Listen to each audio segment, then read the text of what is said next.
السلام علیکم ورحمت الله وبرکاتو. د انسان د فطرت دی چې همیشه د هغه سین ځان لري ساتي کوم چې دله تکلیف ورکوي یا د زندګۍ دپاره د خطرې سبب جوړیږي. لیکن ملګرو د انسان په ژوند کې بعضې شیان داسې وي چې د هغې نتیجه ډېره خطرناکه وي، لیکن د هغې بعضې فایدې داسې وي چې انسان د هغې په استعمال سره مجبوره کیږي. ملګرو د دې خبرې دپاره یو ښکاره مثال شراب دی. نن سبا زمانه کې د شرابو په کمیت او استعمال کې ډېره اضافه شوې ده او دا خبر خو واضحه ده چې د شرابو د ډېر استعمال په مغربي ملکونو کې ډېر کیږي او د شرابو د ډېر استعمال له خلکو ژوند هم تباه کوي. کله چې د مغربي ملکونو حکمرانان د دې نقصاناتو ته وګوري چې د هغوی نوجوان نسل د دې څیز د وجې نه تباهۍ طرف ته روان دی، نو دا حکمرانان اراده وکړي چې دا شراب دوی بند کړي او خپل لارعایه تباهۍ نه بچ کړي. لیکن بل طرف ته چې دوی کله خپل خزانې ته وګوري نو دوی ته اکثر بجټ د شرابو د استعمال د وجې نه میلاویږي د ټکسونو په صورت کې. نو دا خلک په یو کې حیرانه دي چې د خپل ملک اکانومي بچ کړي او که د نوجوانانو مستقبل. که تاسو ریسرچ وکړئ د الکوحل باره کې نو تاسو معلومه شي چې په هر کال کې 3.3 میلیونه خلک په دنیا کې د شرابو د استعمال په وجه مړه کیږي.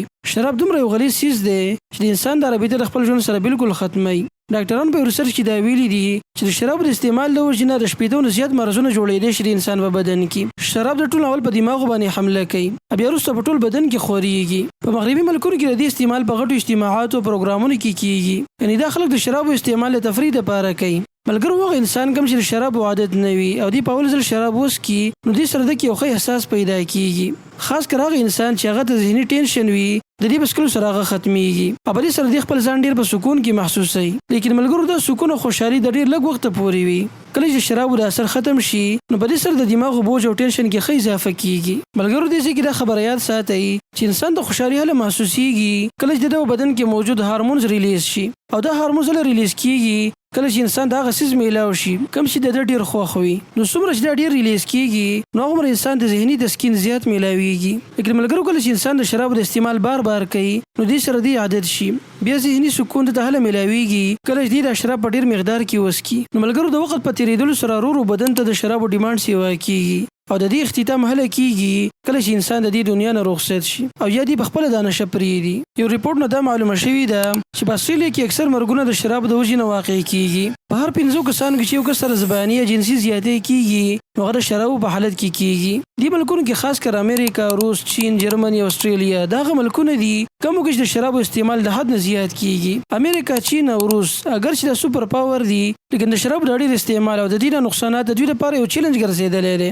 ملګرو کله چې یو ملک د شرابو استعمال زیات شي خاص کر نوجوانان دا نشه شروع کی نو په دې سره د دوی فیملی سیستم تباه شي، د هغې جړ لوځي او کله چې یو ملک کې د اوسېدونکو خلکو فیملی سیستم خراب شي د چا خاندان معلوم نه وي، د چا د ناستې پاستې ځای معلوم نه وي، ملګرو دې سره د دې قوم زوال شروع کیږي. داسې ملک کې جرایم زیات شي، اقتصادي حالات د ملک کمزوري شي، نوکرۍ د تلاش لپاره خلک زیات شي او حکومت سره د خلکو د سمبالښت څخه جوړ نه وي، د داسې نوجوانانو هېڅ تربیت نه وي او د دوی دا ژوند همیشه بې سر و سامانۍ والوي.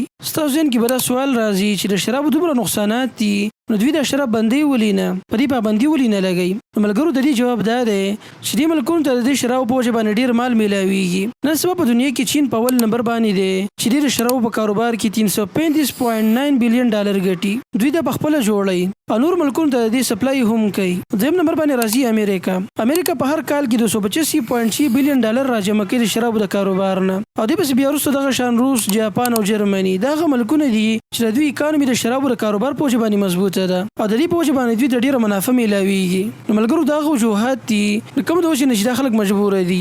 په دنیا کې بعضې ملکونه داسې دي چې په هغې کې د شرابو استعمال بالکل نه کیږي یا کیږي لیکن ډېر په کم مقدار کې دی. په دې ملکونو کې اکثر د مسلمانانو ملکونه شامل دي، خاص کر افغانستان داسې ملک دی چې دوی د شرابو کاروبار بالکل نشته. ملګرو د مسلمانانو غټ خصوصیت دی چې دوی کې د شرابو د ریشو بالکل کمه ده.